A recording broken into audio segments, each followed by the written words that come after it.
Dear Edmund O'Donnell, 2 months ago, much to our surprise, after weather perfect for our harvest resulted in our crop being rotted and covered in fungus, we were kicked out of our home because we could no longer pay the rent.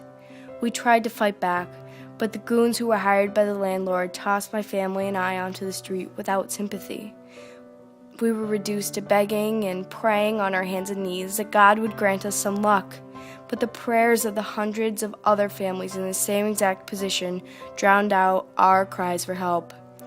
As our food stash dwindled and our bodies started to deteriorate, we tried to find jobs in the government workhouses. But alas, they were already packed. We thought of the options we had to get a family of 5 back up on its feet, and the only thing that we came up with is that going to Canada would be our best option. So we gathered together all of our remaining money and food and bought 5 tickets to head west. When we boarded the ship, we saw a larger ship next to us, packed with Irish potatoes headed for England. It still troubles me to this day that those potatoes that they were taking to England could have been used here in Ireland to sustain thousands of starving families. And they're being shipped to England. Tell me this, where are the British in all of this? Where is the aid entitled to us from our brother England? While the English are enjoying their Irish potatoes, we are sitting on a boat with numerous sick people and waiting patiently so we can get off the boat and start our new lives here in Canada.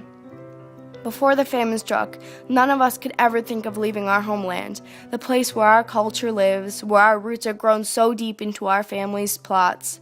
But look where we are now, all together on this God-forsaken boat, with lots and lots of other people thinking the same thing we are.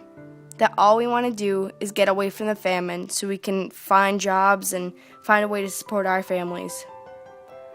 This is our reality.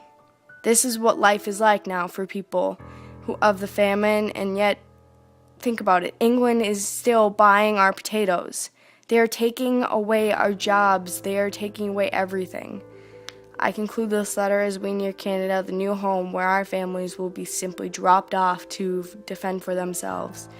And the only thing on our minds is finding a new home and, helping our families.